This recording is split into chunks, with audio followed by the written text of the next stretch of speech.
बिहारी लाल कहते हैं एक नायिका ऐसी है कि 5 तोला 50 ग्राम की साड़ी पहनी है। जरा सोचो, शरीर है 60 किलो का, साड़ी है 50 ग्राम का, कैसा शरीर होगा उसका। और साड़ी क्या उसको जाल पहनी है, एक प्रकार से नेट जाल। सहज माने सहजता से, श्वेत माने सफेद रंग का, 5 तोलिया माने 5 तोले। एक तोले में 10 ग्राम होता है, 5 तोले में 50 ग्राम। एक नायिका सहजता पूर्वक श्वेत माने सफेद रंग की 5 तोले की साड़ी को पहनने पर अति छवि को उसकी शरीर की सुंदरता बहुत खूबसूरत लग रही है। पहनने से उसके शरीर की क्या है, छवि माने सुंदरता बहुत ज्यादा लग रही है, बहुत खूबसूरत लग रही है। कैसी लग रही है? जल चादर के दीप लो, मानो कोई झरना बह रहा हो। जल का चादर माने कोई झरना बह रहा हो, तो झरने के पीछे कोई दीपक जल रहा हो। तो जैसे दीपक झरने के बाहर दिखेगा नहीं दिखेगा, जल का चादर, जैसे जल के चादर के पीछे कोई जलती हुई दीपक जल दीजिए, तो जैसे दीपक दिखाई देता है वैसे उसका शरीर की सुंदरता दिखाई दे रही है। क्या? जल चादर पे दीप लो जगमगाती तन ज्योति, उसके शरीर की ज्योति ऐसे जगमगा रही है जैसे जल चादर के पीछे कोई दीपक जलता हुआ चमकता है, जगमगाता है। उसी प्रकार उस नायिका का खूबसूरत शरीर 5 तोले के सफेद साड़ी में जगमगा रहा है, जैसे जल चादर के पीछे जलता हुआ दीपक जगमगाता है, वैसे ही 5 तोले की साड़ी में उसका शरीर जगमगा रहा। कंजनयन मंजन पिए बैठे ब्योरती बार। देखिए, अब एक नायिका है, नायिका बड़ी सुंदर, कंजनयन कंजी आंखें, तो बड़ी खूबसूरत कंजी आंखें, बड़ी सुंदर। ऐश्वर्या राय की आंखें कंजी है। कहा जाता है कि कंजी आंखें होती है, बड़ी सुंदर लगती है, दिल्ली की तरह होती है, दिल्ली की तरह कंजनयन। अब देखो, एक नायिका बड़ी सुंदर है, उसका नायक मिल रहे आ गया घर के बाहर, नायक खड़ा है, तो हो सकता है सीटी बजा रहा। नायिका सीटी सुन गई, अब उसको देखना जा रही है। नहाने के बाद वो आई, उसके मम्मी पापा बैठे हैं, नायिका के माता पिता उसके साथ बैठे हुए हैं, और नायिका का नायक बाहर खड़ा है और वो आवाज दे रहा है। नायिका उसे देखना चाह रही है लेकिन शर्मा रही है कि माता पिता बैठे हुए कैसे देखती। देखिए उसने कैसे जुगत निकाली देखने के लिए। क्या की? कंजनयन, सुंदर नेत्रों वाली, मंजन किए। नायिका स्नान करने के बाद मंजन किया। मंजन माने ब्रश नहीं, मंजन माने मंजन नहीं किया। यहाँ मंजन का मतलब होता है स्नान करना। तो एक सुंदर नेत्रों वाली नायिका स्नान करने के बाद बैठी ब्योरती बार।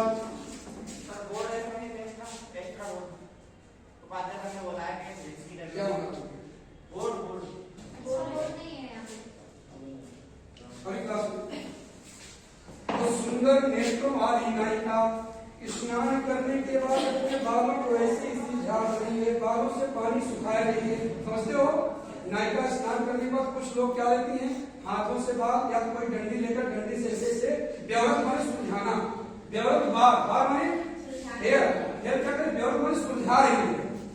तो कच्छ अंगुली बीच दीक्षित है। तो अब मम्मी पापा बैठे हैं, तो पूरे लंबे लंबे बाल हैं, बालों को चेहरे के सामने उसने पूरा कर दिया, और उसका कच्छ अंगुली थे दीक्षित है। कैसे अपने नायक को देख रही है? कच्छ अंगुली, कच्छ माने बाल, बालों को अंगुलियों से ऐसे फाड़ दी, फाड़ने कच्छ अंगुली बीच दीक्षित है, दीक्ष माने नेत्र। तो बालों को अंगुलियों से फाड़ करके चितवती नंद कुमार, वो भगवान श्री कृष्ण को नायिका देख रही है। या राधिका की लो, राधिका जी स्नान करने के बाद अपने बालों को सुखा रही थी, तभी कन्हैया बाहर आ गया, और कन्हैया को राधिका जी देखना चाहती है। तो उन्होंने देखने की एक जुगत निकाली। कैसे जुगत निकाली? कि कच्चे अंगुली बीच दीक्षित है, बालों को अंगुलियों से ऐसे फाड़ दिया, और फिर कन्हैया को चितवती नंद कुमार, और श्री कृष्ण का चितवन कर रही है, दर्शन कर रही है, श्री कृष्ण का दर्शन कर रही है, श्री कृष्ण को अपने नेत्रों से देख रही है। नहीं समझ में? बिहारी लाल श्रृंगार इसके लिए बड़े प्रसिद्ध हैं। इन्होंने ऐसे ही कहा था कि गागर में सागर कर दिया। वास्तव में श्रृंगार की पराकाष्ठा को पाकर अगर देखा जाए, इतना सुंदर कोई लिख ही नहीं सकता।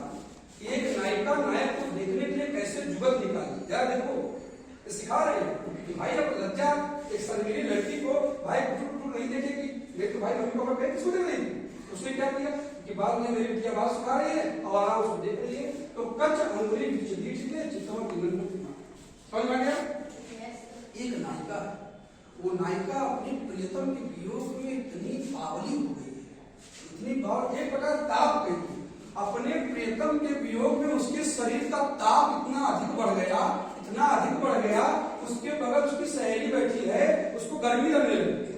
जरा सोचिएगा, एक नायिका अपने प्रियतम के वियोग में उसके शरीर का ताप इतना बढ़ गया, उसके बगल बैठी हुई नायिका वो जलने लगी, उसको आंच लगने लगी, आंच लगने लगी। देखिए कहीं बाप रे बाप इतनी किसकी जल रही है अपने प्रियतम के वियोग में। वो दौड़ के गई 1 लीटर गुलाब का जल लाई।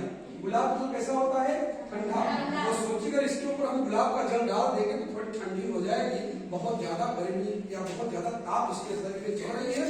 तो दौड़ के गई 1 लीटर गुलाब का जल लाई और क्या करे, अवधाई सीसी, उस गुलाब के जल को, सीसी को जैसे उसके ऊपर अवधाया उल्टा डालना चाहिए, अवधाई सीसी सुलग, क्या देखी, विरह पर बिलला, विरह माने वियोग में, वियोग में बिलला रही है, पागल हो गई है, व्याकुल हो गई है। एक नायिका अपने प्रियतम के वियोग में इतनी व्याकुल हो गई है कि उसके शरीर की ताप इतना बढ़ गया, उस ताप को दूर करने के लिए एक नायिका 1 लीटर गुलाब का जल आई और जैसे गुलाब का जल उसके शरीर के ऊपर डालने का प्रयास किया, बिच ही सूखी गुलाब। बाप रे बाप, बिहारी कहते हैं एक बूंद गुलाब का जल उसके शरीर पे नहीं पड़ा, बीच में ही सब सूख गया। जैसे गर्म तावा हो और एक बूंद पानी डाले, छन से होता है, छन से होता है, पता नहीं चलता पानी कहां चला गया। तो उसके शरीर की ताप इतनी ज्यादा है कि 1 लीटर गुलाब का जल का पता ही नहीं, बीच में ही उड़ गया, छीटो छुई नगात, एक छीट उसके शरीर में नहीं पड़ी। अब वियोग की पराकाष्ठा बिहारी, इससे ज्यादा कोई लिख ही नहीं सकता, इससे ज्यादा हिंदी साहित्य में कोई लिख ही नहीं सकता कि वियोग का इससे बड़ा वर्णन क्या हो सकता है, इससे बड़ा पूछ सकता है क्या? अरे भैया व्याकुलता होती है, कोई रो ले गा ले, लेकिन बगल वाली लड़की जल रही है उसके शरीर की ताप से, वो दौड़ गई गुलाब का जल लाई, गुलाब इधर से नहला ठंडी हो जाए और गुलाब का जल पीछे से उड़ गया, मतलब ऐसा ताप निकल रहा है शरीर से कि शरीर पे छीटो छुई, छीट मानी एक बूंद भी उसके शरीर पर नहीं।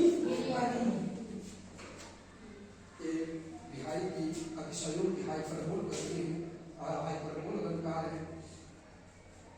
फिर है करीबी रहे शीतल गैलन छाड़ तुनी। अब एक नायिका अपने प्रियतम के वियोग में ऐसी दुबली कुचली हो गई जैसे हेयर बाल। कल्पना है क्या है? हाइपरबोल अतिशयों का अलंकार है। कौन सा अलंकार है? आप लिखे ना अलंकार में, इसमें दोहा छंद है, अतिशयों के अलंकार है, श्रृंगार रस है। रस कौन सा है? अलंकार कौन सा है? अतिशयों। कौन सा अलंकार? अतिशयों के अलंकार है। आप इंग्लिश में पढ़ते हैं फिगर्स ऑफ स्पीच, वहां भी हाइपरबोल फिगर्स ऑफ स्पीच आता है, तो अतिशयों के अलंकार है। और छंद कौन सा है? दोहा। बिहारी केवल एक रचना बिहारी सही, जिसमें कितने दोहे हैं? 729। इसलिए कहा जाता है बिहार के बाद में कि जिसने गागर में भर डाला सागर उतना भारी, उक्ति बाण से घायल करता वह कवि लाल बिहारी, रीति काल की परंपरा का वह था शिक्षवैया, हिंदी में वह अमर हो गया केवल लिख सतसैया। केवल एक रचना है बिहारी की, दूसरी कोई रचना नहीं लिखा जीवन में, सतसैया। और सतसैया लेकर के कक्षा 9 से लेकर के एमए तक पीएचडी तक के लोग पढ़ते हैं बिहारी, इतने प्रसिद्ध कवि है बिहारी। तो बिहारी कोई आसान नहीं, समझने वाली बात है। एक नायिका करी विरह ने उसकी ऐसी अवस्था कर दी है, इतनी दुबली पतली हो गई है, इतने पर भी घायल माने वियोग न छाड़त नीच, वियोग इतने पर भी उसका पीछा नहीं छोड़ रहा है।